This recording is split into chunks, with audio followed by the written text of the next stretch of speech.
Hi Cookie Monster, and today we're reading about Sesame Street. Cookie Monster goes to the supermarket. We need to buy these foods, and customer scan out the foods and grab a bag with Cookie Monster. Alright then, let's read a book, shall we? The morning sun, a cheerful yellow blob, peeked over the horizon, nudging Cookie Monster awake. His fur, a comforting shade of blue that could rival the deepest ocean, twitched as a rumbling began in his tummy. Not just any rumbling, mind you. This was a rumbling that whispered of something truly delicious. Something round and studded with chocolatey goodness. Me wake up early, Cookie Monster boomed, his voice a friendly rumble that shook his cozy apartment. He stretched out a fuzzy blue arm, reaching for his trusted cookie jar. But alas, the jar was as empty as a politician's promise. Not a single cookie remained. A gasp escaped his furry lips. No cookies? This is disaster. Absolute cookie catastrophe. He paced his apartment, his big, blue feet shuffling on the worn rug. His tummy rumbled louder, a mournful sound. Me need cookies. Me need them now. He peeked out his window, his big, earnest eyes scanning the familiar street. Then, a brilliant idea sparked in his fuzzy blue head, brighter than any sparkler cookie. Supermarket. Yes, supermarket has cookies. He grabbed his trusty, slightly too small, bright red shopping basket, the one with a few stray cookie crumbs still clinging to the bottom. He put on his favorite, slightly too tight, green overalls. With a determined nod, he headed out the door, humming a merry tune that sounded remarkably like Om Nom Nom. Cookies are yummy, give them to me. The supermarket was a wondrous, overwhelming, but ultimately glorious place. Towers of colorful boxes, shelves stacked high with every imaginable food, and the air, oh, the air. It was a symphony of scents, the sweet promise of fruit, the yeasty aroma of fresh bread,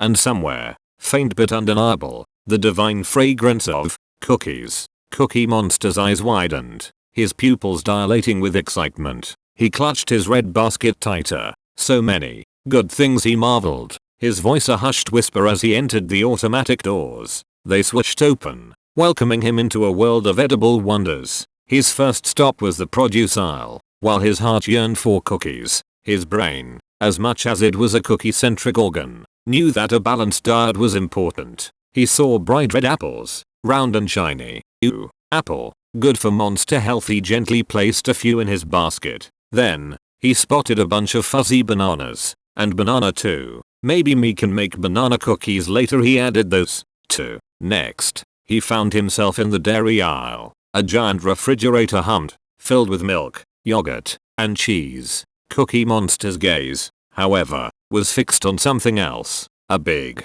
blue carton of blueberry yogurt. Blueberry, like me fur, he chuckled, picking it up. But his mission, his ultimate goal, remained unchanged. He needed cookies. He navigated his basket through the aisles, his blue fur a beacon of fuzzy determination. He passed the cereal aisle, a riot of colorful boxes, each promising a breakfast adventure. He even paused at the cracker aisle, contemplating the salty crunch, but his heart, his true culinary compass, pointed elsewhere. Finally, he arrived, the cookie aisle. It was a sight to behold, rows upon rows of cookies, in every shape, size, and flavor imaginable. Chocolate chip, oatmeal raisin, sugar cookies decorated with colorful frosting, peanut butter cookies, shortbread. The list was as long as his arm. Cookie Monster's jaw dropped. Cookie heaven, he breathed, his eyes shining like polished chocolate chips. He carefully pushed his basket forward, his fuzzy blue hands reaching for the nearest box.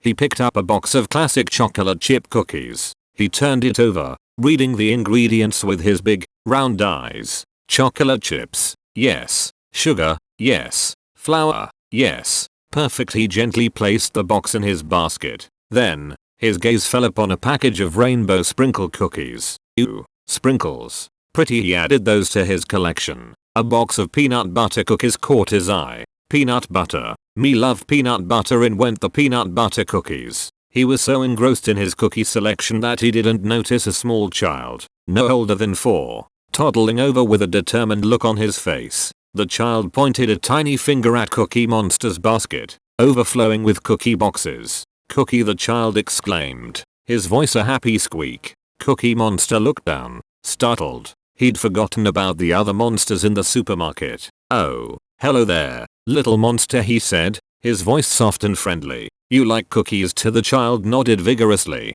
his eyes fixed on the colorful cookie boxes. Cookie Monster looked at the child, then at his basket, then back at the child. He saw a reflection of his own cookie-loving soul in the little one's eyes. He remembered what it felt like to be delighted by the simple joy of a cookie. He reached into his basket and pulled out the box of rainbow sprinkle cookies. Here, he said, offering the box to the child. You want one? The child's face lit up like a underwater tree. He clapped his hands with glee. Cookie. Thank you, Emma. Blue furry man. Cookie Monster beamed. You welcome, little monster. He watched as the child carefully opened the box and selected a cookie, his tiny fingers gingerly holding the treat. As the child munched happily on his cookie, Cookie Monster felt a warm fuzzy feeling spread through him, a feeling even better than eating a whole batch of cookies. It was the feeling of sharing. He continued his shopping, but now with a slightly different perspective. He still filled his basket with cookies. It was his destiny, after all, but he also kept an eye out for other monsters who might need a little cookie cheer.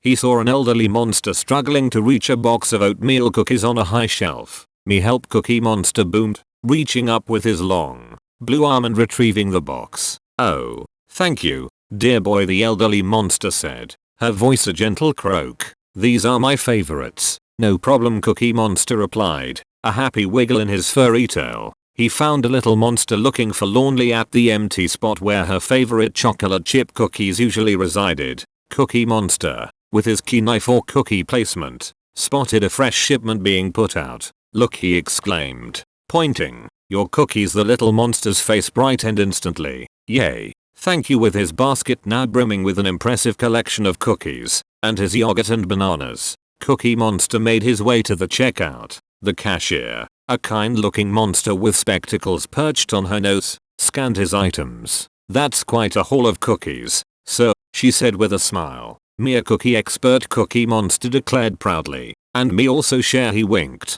As he walked out of the supermarket, the automatic doors swishing shut behind him, Cookie Monster felt a deep sense of satisfaction. He had fulfilled his cookie craving, but he had also spread a little bit of cookie joy to other monsters. Back in his cozy apartment, he sat on his rug, his basket of cookies at his side. He picked up a chocolate chip cookie, its familiar, comforting aroma filling the air. He took a big, satisfying bite. MMMPH. Delicious, he mumbled through a mouthful of cookie. He looked at his collection. He had enough cookies to last him a while, but then, he thought of the little ones, the ones he'd shared with at the supermarket. He smiled. Maybe tomorrow, he'd invite some of his friends over for a cookie party. After all, cookies were good, but sharing cookies with friends, that was the best kind of cookie-tivity there was. And with that happy thought, Cookie Monster, the ultimate cookie connoisseur, settled in for a delightful afternoon of cookie consumption. His tummy finally,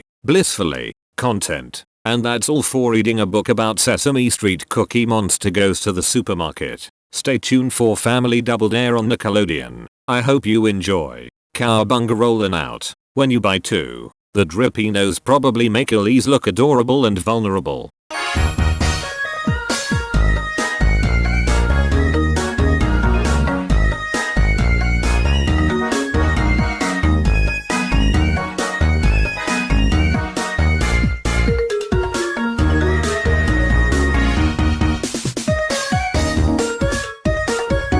Oh sorry, don't forget to another Cookie Monster's pattern game for Learn It. Here we go. UFO disco ball, flat mouse, disco ball, flat mouse, disco ball, flat mouse, disco ball, flat mouse, Astro Evil Penny Krieger, Ember McLean, Skipper Penguin, Marcus, Tilting Trike, Astro Evil Penny Krieger, Ember McLean, Skipper Penguin, Marcus, Tilting Trike. Lots of shapes in weird clearer. Maxine. Lots of shapes in weird clearer. Maxine. Lots of shapes in weird clearer. Maxine. Curious George Banana 411 video. Spinner Dolphin. Children's Video Library. Dad Turtle. Chef. Curious George Banana 411 video. Spinner Dolphin. Children's Video Library. Dad Turtle. Chef. I have bits and pieces of that episode on my tribute video, you too. Check it out. Getting all mixed up tonight. Hey there my friend, she is so copying my username at Wealthy. Thank you for listening to this song. I really enjoy this ukulele. It was a gift from my husband. The VTech V.Smile Pocket System was a handheld learning system released by VTech. It featured a small screen and a variety of cartridges offering educational games and activities aimed at preschool-aged children. While discontinued, it was popular for its portability and focus on interactive learning. Many parents appreciated its ability to keep children engaged and learning on the go. However, the system's small screen size might have been a limiting factor for some users. The cartridges offered a range of subjects, including letters, numbers, and basic problem-solving skills. Compared to modern tablets, the V.Smile Pocket had significantly less functionality and fewer apps. Collectors may now seek out the system and its cartridges for nostalgic reasons. Finding replacement cartridges might be more difficult now that it's discontinued. The overall impact of the V.Smile Pocket was to provide a portable and relatively inexpensive learning option for young children during its time on the market. Chad's essay is probably plagiarized anyway, and as for getting laid, he's probably just making things up. This is real. This is my legacy. This is Bonzi Buddy alphabetical domination.